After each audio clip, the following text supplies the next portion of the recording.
Dear friends, I want to take a moment to reflect on a year of writing and creating the guest house. In the fall of 2023, I started the guest house really from a place of critical creative need. I wanted to return to a part of myself that trusts the wisdom of the writing process, that could hold space for my own creative unfolding. And I wanted to join a conversation and to draw in the voices of luminaries at the intersection of psychology and social sciences and spirituality, contemplative practice, to shed light on what it is to embody our humanity in times of radical change. In the poem for which this project drew its name, The Guest House, Rumi speaks of welcoming every emotion and experience as an honored guest, even those that seem disruptive or unwelcome, even those that would crash through the door.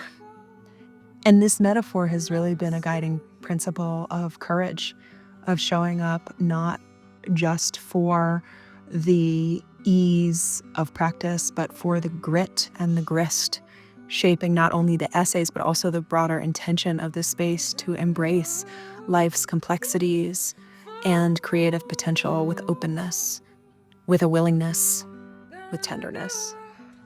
So I want to say to each of you who has stepped through the door of the guest house this year, thank you. This project has taught me that when we open our doors, we are creating a sanctuary, not only for ourselves, for others, but also for those parts of ourselves waiting to be known. Thank you for embracing this vision of radical hospitality, of welcoming and discovering the beauty, the tenderness, the reality of being human, even amidst uncertainty and change. Let's keep going together, my friends. Thank you so much for being here.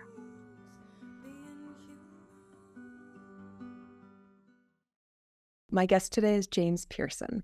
James is a poet and a coach and the author of The Wilderness That Bears Your Name, which is your first collection of poems, right?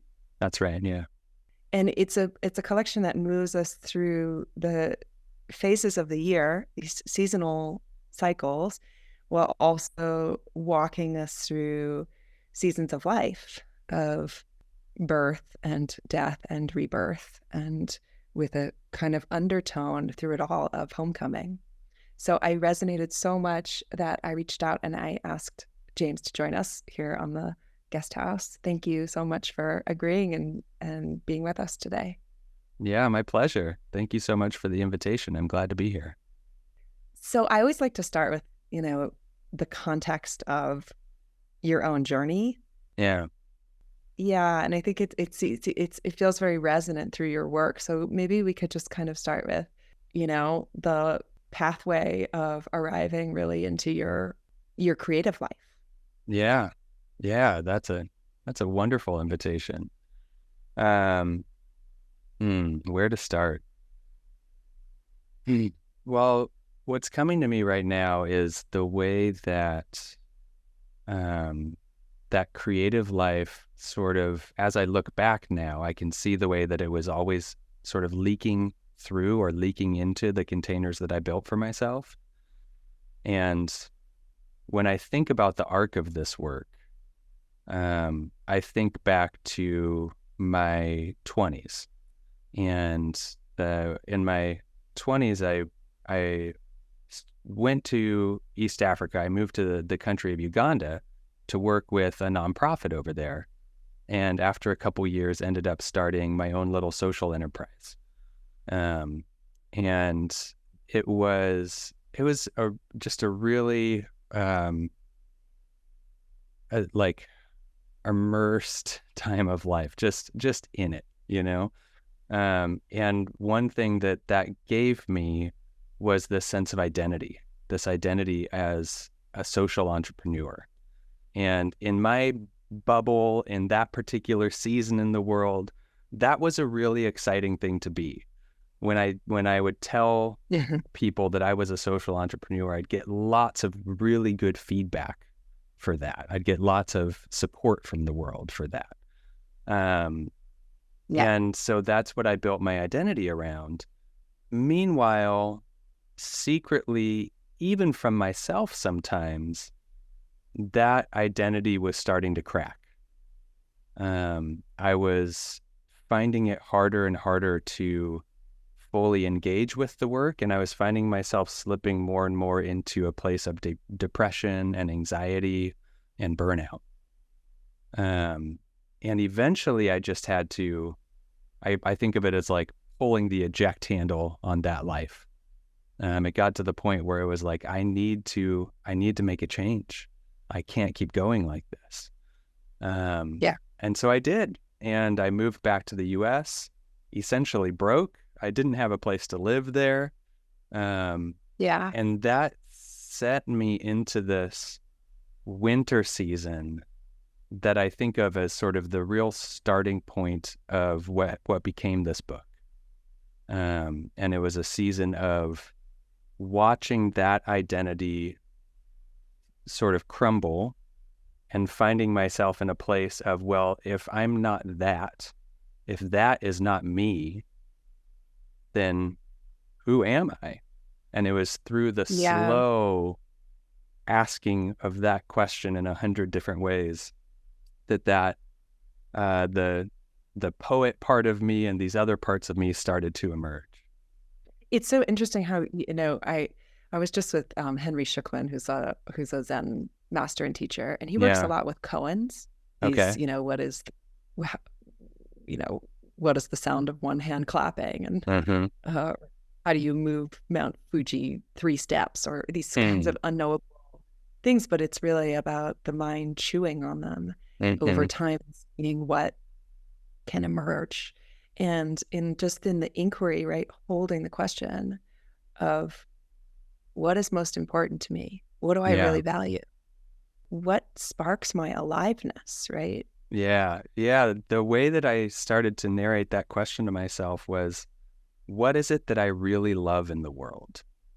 What is it that I love, not because that's what my family taught me or what my church taught me or what my country taught me, but the way that I would always say it was, what do I love without reason or explanation, just because I'm me? And that was my koan in that time, was what is it that I really love in the world? Yeah. Yeah. It's so interesting, this relationship between the word emergency and emergence, right? And sometimes we have to come up against those, like hit those walls of burnout in our lives, or hit those walls, like, intolerable inauthenticity, right? Just going, there's too much dissonance between how I'm feeling and then like what the world is experiencing or perceiving of me. And you were describing so much courage, actually, and being willing to actually turn into those questions, because they are the space of the not knowing. Yeah. Right. Absolutely. Or not the space where we walk into a room and we get to say, oh, here's my resume and here's my, and get all of that reflection of success. Right. Yeah. Yeah. It didn't feel like courage at the time. If that makes sense. In hindsight, I can see it through that lens. At the time, it felt, honestly, at the time, it felt like failure, and it felt like shame. Yeah. And that's what I was stepping into, and allowing those parts of me to sort of compost, the parts that had been the part that it was the things that I wanted to hold up in front of myself and say, see, this is me. And those things, those had to go. I love, what did you call it? Intolerable inauthenticity. What a lovely description. Right. Yeah. Right. I've never heard it put quite like that. And that lands. I really think it lands for a lot of us. I think we have these, and these are thresholds in life, right? Yeah. They're thresholds in the invisible landscape of our life. Sometimes, the structures we've built, the constructs of self that we've built, do come crashing down on us. Yeah. But oftentimes it's something actually underneath that is emerging. Mm-hmm. We have to, at some point, we can't keep bargaining with, we can't keep negotiating with. It's like, it's an imperative. Yeah. Yeah. I think about that with like you mentioned, the book is arranged into seasons. And I think about that with the fall season and the way that, especially in our culture, or I'll say the culture that I absorbed in my upbringing, there's not a story in which fall is acceptable. And so I think when fall was trying to happen in my life, I pushed back against it. And I think about it as like this great tide that's trying to come in, this tide that's trying to come in and wash away what no longer serves. And I just put up this wall, this giant tide wall, thinking I can hold this back. But the tide kept coming, and it kept coming and kept coming. And eventually it burst all my defenses. And so I hear a lot of parallels in the way that you're describing this.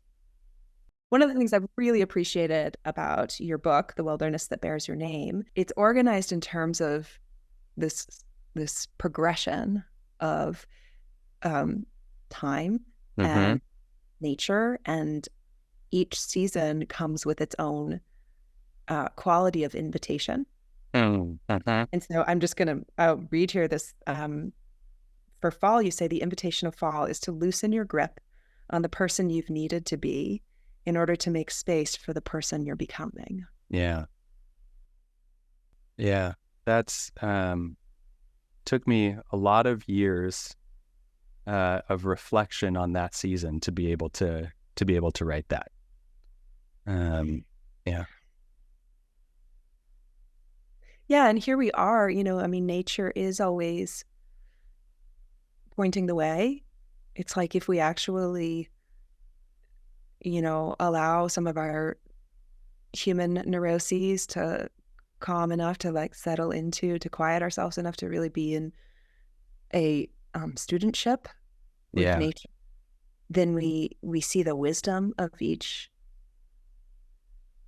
season, of each reflection, and the dynamism and the essential teaching that we're not staying the same. That's not the point of life. No matter how flattering the summertime may feel, like there's always having to go back into these more fallow seasons of our lives. Yeah. So it's just really beautiful. It actually really beckons us to listen to each season for its teachings. Well, I love that the way that you put that, our studentship in relation to nature. I got such an immersion in that because I grew up in Southern California, where the seasons they exist, but they're a little more subtle, right? And then I spent most of my 20s going back and forth between there and East Africa, equatorial East Africa, where you have rainy season and dry season. And then when I moved back to the States, I ended up going to stay with some friends in rural Oklahoma. And I got there just as fall was really setting in. And it was my first time living for an extended period of time in a place that had sort of real like seasons that you can step outside and which season you're in, Yeah. And then after that, I moved to the Pacific Northwest, where we also have these beautiful seasons. And so I think what I got to experience was meeting the seasons almost for the first time and seeing the ways that they were mirroring for me what I was experiencing. I was going through what I even felt at the time was a profound winter, and I got to do it in winter. I got to do it through a winter in Oklahoma with icicles and the whole thing. And so that mirroring is something that it's a big part of the reason this book exists, and especially exists in the form that it does. Yeah. So, and the invitation of winter is to reconnect with the lost and wounded parts of yourself that hold the seeds of a new spring. Yes. Yeah. Yeah. There's a And deep, deep mandate to just like sort of surrender to this. yeah, I wonder, would you be open to me reading a poem that Yeah, speaks to that? I was hoping that you would just kind of, I mean, I have your book all dog-eared, but I was hoping that you go where Yeah, I was about to use a Sanskrit word, where the spanda brings you, like where the energy flows. lovely. Well, I mean, that invitation, if you turn to the first poem in the winter season of the book, it's the poem Wintering, and it really speaks to this. So this is the poem Wintering. Now the leaves have fallen. The trees have pulled their aliveness back in from their branches down into their fortress trunks and the dark subterranean closeness of their roots. Every year they let go of exactly what everyone says is most beautiful about them to save their own lives. The time will come when you, too, have to drop all the ways you've made yourself worth loving and finally learn how to sit quietly, right in the center of your own small life. Only there can you cry the tears your life depends on. Only there will you find the tiny seed that holds the whole mystery of you and cradle it in the warmth of your body until the spring. And my experience of that tiny seed was that it was only that. I think there are probably gardeners out there who can look at a seed and know what it's going to grow. I'm not one of those gardeners. I don't know seeds well enough. And that was my experience of it, was connecting with something unnamed, connecting with something that had some sort of magnetic tug to it, some like, I think of it as the compass arrow of longing. There's that little magnetic, like, but there's no path that it's leading me down. There's no path that starts where my feet are and goes the direction that it's taking me. And that if I look out that direction, there's no clear destination it might be pointing to. Whatever it is over the far horizon. And so my experience of that winter season was coming away with it, yes, with this connection to feeling into it just in this moment. It's just like, okay, there's something alive in there. Thank goodness. Thank goodness there's something alive there. Yeah, exactly. And just stepping out with that faith that I don't know what it is, I don't know where it's going to take me, but it's something.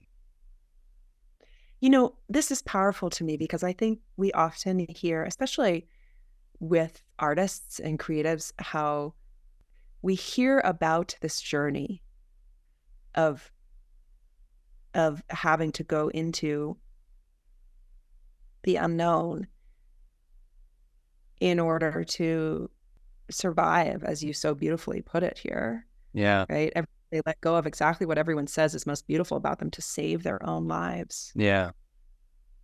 But oftentimes we hear about it so far on the other side of that experience that it's like, yeah, you know, way back when I had a hard time and then I came out.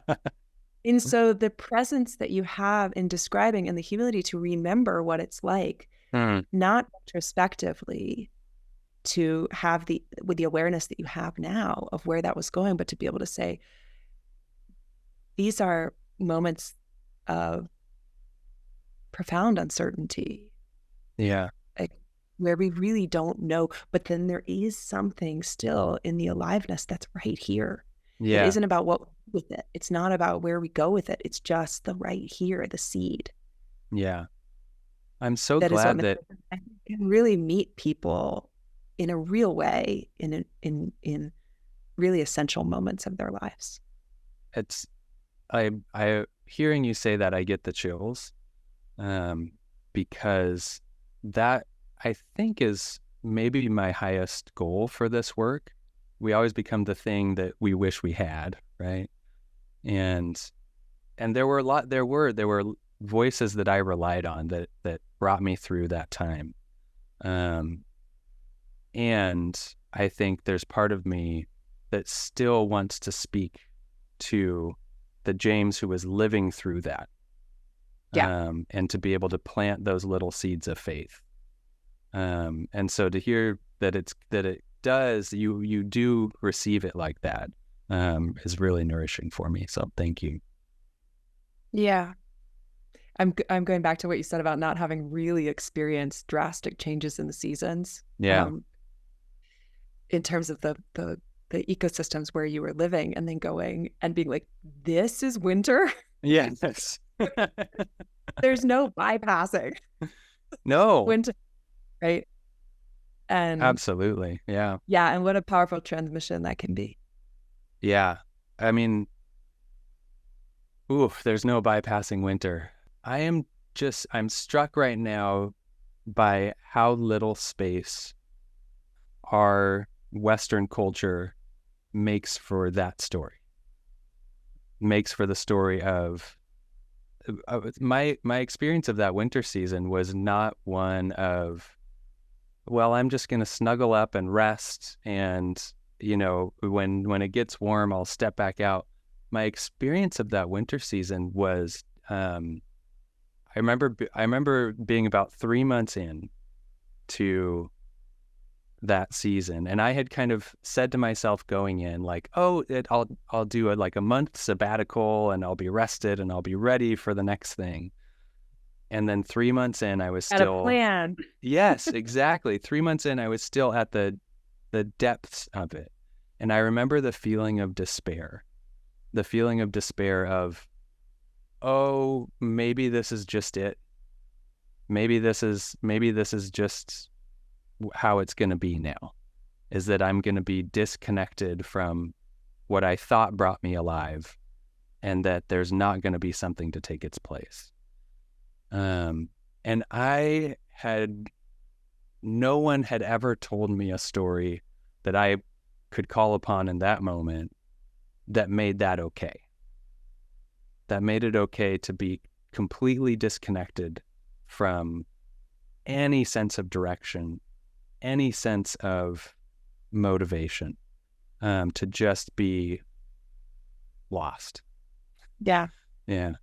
Yeah. So that, to be able to step back into that space and find any way to sit down next to, what was I, 31, 32-year-old James, and say,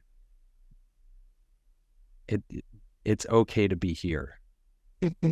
That's the gift that I'm trying to give, I think, with the winter season of the book.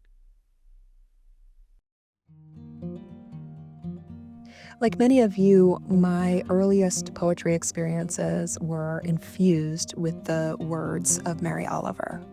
I remember laying in Shavasana and finding so much comfort in the invitation to let the soft animal of my body love what it loves. This is why I am delighted and so grateful to be able to invite you to a 2-day workshop this January 24th and 25th called Mary Oliver and the Quest of Openness. Are you willing? This workshop is a collaboration with my dear friend David Keplinger. David is a renowned poet in his own right, and he's also, after 5 years since Mary's passing, begun to write and speak publicly about his lucky and longtime association with Mary. Without a doubt, he writes, Mary's personal influence and encouragement changed the direction of my life. In this 2-day journey together, we will lean into somatic inquiry, meditation, yoga, and movement, and cover really the major works of Mary Oliver's more than 50-year career through the unique lens of someone who was among those who knew her best. I hope that you will join us. This workshop is going to be offered live in person in Santa Fe, New Mexico through Yoga Source, and it will also be open to anyone who wants to join via live stream. You can learn more about it and register on my website.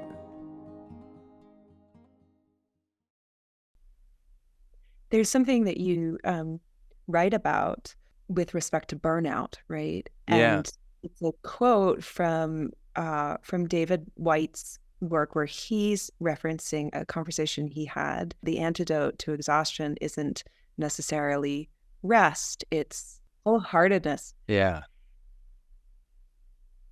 And I think about that, 31, 32-year-old James and everyone, all of us in that moment of our lives. The way it lands for me right now is the kind of like almost a quality of mystery to that. Like, what is wholeheartedness thing? And when we're in the winter season, how do we reach for it? Where do we even begin? Such a great question. I think my honest answer is I do not know. I don't. I think that I'm remembering reading Parker Palmer's work when he describes his experience of depression. Yeah. And that there was one person in his community who occasionally would come in and take off his shoes and rub his feet. And he said that this person was the one person who had the intuitive connection, who had the kind of sensitivity to know the one place on my body where I could experience connection. Yeah. And it's so personal, right? So tender. Yeah. And I think that when we're in those desolate places, those places of despair, I think we each have, to extend that metaphor, we each have a different place on our body that might be able to experience connection. And maybe I don't even know what it is. I can't even ask for what I need. And in my case, I remember sending out almost like a signal flare of an email to a man I think I had met twice in my life. He was a little older, seemed significantly wiser than me. And I'd sent him a piece of writing that I had done that sort of described the season that I was in. And he wrote back, and we started this correspondence, and he occasionally would just drop a poem in my inbox. Just, oh, here's a poem. I thought you might resonate with it in this season. And that was a little lifeline from the universe that I could grab onto. And then I eventually asked him if he would sort of help mentor me into some sort of next steps. And he was extremely kind and generous in doing that for me. But I think I didn't know what I was asking for when I sent that email to him. I was just saying, help. And that was it. And I think that sometimes that's all we can do in those places is you might not even know how to begin reaching for something. But the courageous step is just to say that and to say help. Yeah. Yeah. There's something that keeps coming to mind for me. David White is very present in our conversation today. Just with him, and then writing this morning, inspired by something that he said about unordinariness. And basically what he says, what lies beneath my everyday life, like an interior seam of precious metal hidden by layers of my surface ordinariness, something Mm. to be uncovered and at times even unleashed. Mm. It's powerful. And he differentiates. He says, like ordinariness sometimes can be a bit of a trap. It's that part of us that constructs ourself out into the Mm-hmm. world, then has to kind of find a way to live into that construct every day, Yeah. right? Yeah. And extraordinariness is like too rarefied and too much Yeah. pressure. But unordinary is this part, this hidden part that will emerge, that must emerge, that is the essence of wholeheartedness, is the essence of, we could say, authenticity, or at least well-being, right? Mm. And what you're describing as you were sharing, kind of sending out, an SOS, Yeah. is we don't do this by ourselves. Yeah. We have to have that unordinary emergence invited, Mm. and in one way or another be held and supported. Yeah. Yeah. I think I think I heard this from Richard Rohr, who said, we're mirrored into existence. Yes. Yeah. And that idea that, I'm thinking too of, there's a book by, Francis Weller, The Wild Edge of Sorrow. And he Yes. talks about the 5 gates of grief. And one of them is what we expected and didn't receive. And he says that we evolved to be these communal creatures, who are born into groups of people, who are born into places where we're going to be mirrored in dozens of different ways. Dozens of different aspects of ourself will be reflected back to us. And instead, oftentimes, we're lucky to get 2. We're to be born into a world where there are 2 mirrors, consistent mirrors for us.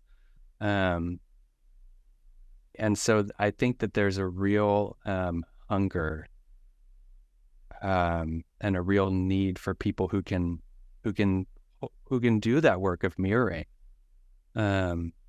I know in my life, the people who were willing and able just to say, like, oh, I see this in you. That keep this up. That's been important for me. I can think of, a couple examples just off the top of my head of times when that has happened. And I think there's this book only exists for those moments and those people. So yeah, that, I'm just really resonating with that. Yeah. And I mean, it's this mirroring, but then also there's a sense of safety to be in the mess of it, and to Yeah. be in the not knowing yet space. I love in your book how you include the mud season. Yeah. Don't just go from winter to spring. No. There's a whole process there that oftentimes it's very muddy and Yeah. messy. And the invitation, you say, is that uncertain time between winter and spring, when you're invited to hold close what's new and tender in you as you step out into the pathless world. So it's a little bit of the willingness to take some risk, Mm-hmm. and to be met. Yeah. And there's it's so interesting that you brought up Parker Palmer, because I was thinking of Parker Palmer today, because of this reference to the mud season. Yeah, please. So here's Parker Palmer. Of course, there's a miracle inside that muddy mess. Those fields are a seedbed for rebirth. I love the fact that the word humus, the decayed organic matter that feeds the roots of plants, comes from the same word root that gives rise to humility. It's an etymology in which I find forgiveness and blessing and grace. And it reminds me that the humiliating events of life Events that leave mud on my face or make my name mud can create the fertile ground, the fertile soil that nourishes new growth. Wow. Yeah, he's good at that. Yeah. Oh man, I'm remembering how Richard Rohr says he prays every day for one good humiliation. Yeah. Wow. Yeah. And yet, I mean, back to what you shared at the beginning is like what it Yeah. felt like. It was shame, and what it felt like at the like, I think, these are the places that we work so hard to avoid. Yeah. Yeah. So I wonder I'm if there's another poem that you might be willing to share with us. I was just gonna ask if you'd be open to that. I love the way that you tied this mirroring into the mud season. And what it brought to mind was this poem that I wrote called How to Listen, that is it's in the mud season section of the book. And I hadn't really, I put it there intuitively, and I hadn't put together cognitively that this sort of listening and this sort of mirroring is actually a crucial element of making our way through the mud seasons of life. So this is called How to Listen. I'm not asking you to come down here and clean out the muddy corners of my life. I'm asking you to be a forest where mud and leaves, shadows and light, growth and decay all have their unquestioned belonging. I'm asking you to be an ocean where even great storms don't trouble the depths, and each tear is welcomed as a homecoming. I'm asking you to be as spacious as the vast darkness behind the sky, which will never be afraid of what I do or don't choose. I'm not asking you to hold me together. I'm asking you to open so wide, there's room for all the ways I come apart. Really? So that idea you were talking about of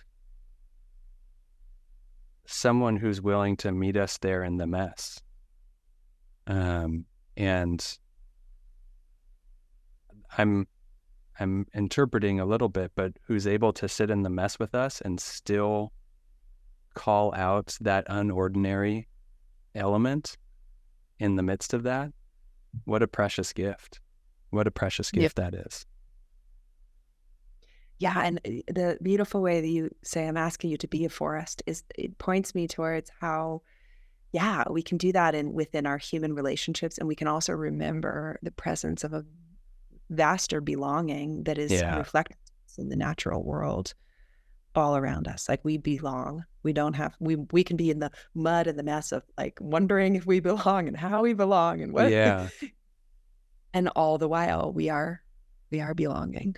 Yeah, I forget who asked this question, but it's just the question of, have you ever looked at a tree and thought, there's an ugly tree. I wish that one didn't exist there. Right? Ever? Hey, each tree's great. It's doing great. It's, it's just where it should be. But we look at ourselves, right? And that we judge ourselves by such a different standard. Yeah. I have this confession that I grew up like largely illiterate to the names of my, non human species that surrounded me.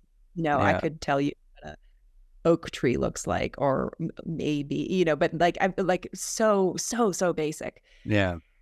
And I have this kind of ongoing conversation with my husband every year that's like, wait, well, but what is a weed? Like, what is? Yeah. But it's not like it's ugly. Like, where does it? Or is it? Like, how do we make these determinations? Oh my gosh, I remember it was. Just let it take over. Let it thrive. I was in that winter season in Oklahoma. Spring was just starting, and the first little dandelion flower had poked up in the lawn outside the house, and I took a picture of it and put it up on Instagram and just said, oh, the first flower. And somebody just commented like, oh, dandelions, I hate those weeds. I was like, wait a minute. Wait. This is a moment of hope for me. Exactly. Yeah. It is, as it is beheld, right? Yeah, exactly. Yeah. And these messy, muddy times in life also, we can see the beauty. And oftentimes it is about being able to look in at another person's moment Mm. and to just say, keep going. Something so important is happening here. Yes. That's the story that I wish we told each other right there. James, thank you so much for joining me today. I have this idea now because I was just sensing into, should we go into the springtime? But I'm actually feeling like what I'd like to do is just invite you to come back if you're willing to. I would When we love get to. to look forward and, to explore, to study together. Yeah. That would be wonderful. Thank you. Yeah. I'm really so grateful to have you. And can you share how to connect more with your work? Yeah, absolutely.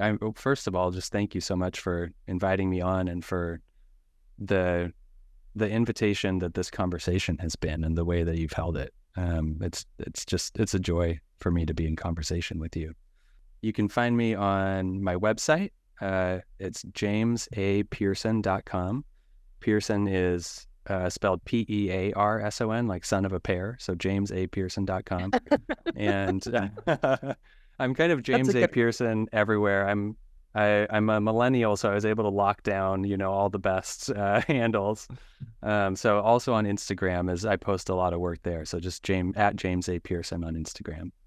Then the book is The Wilderness That Bears Your Name, and you can find links on my website, or you can search it anywhere books are sold.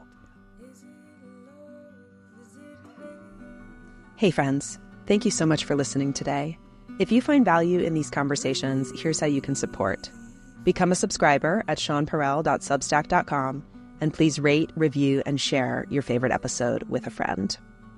I leave you with an original song written by Serena Joy Bixby for all of us still learning what it means to be human. Is it love? Is it hate? Grief or heartache, or what does it mean to be human?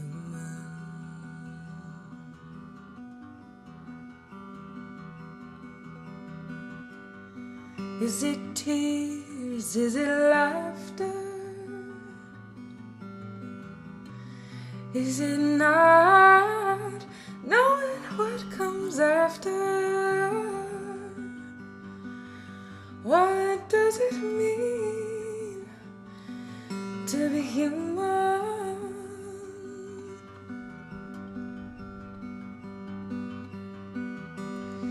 Well, I'm sure I don't know. This life, where it goes, the days come, the days go, and I'm still human.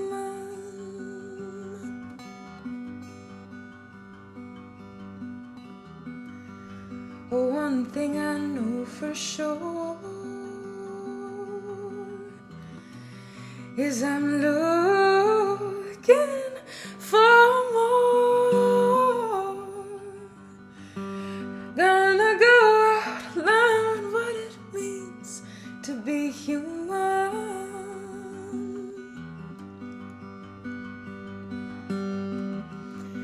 I find the joy in the mess. Oh, I'm just doing my best. Oh, learning what it means being human.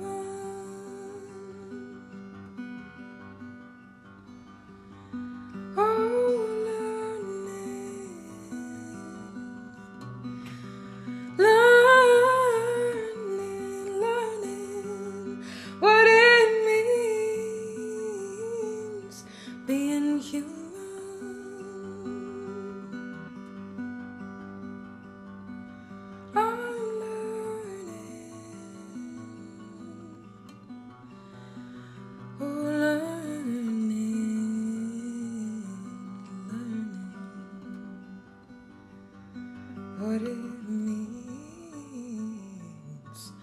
being human.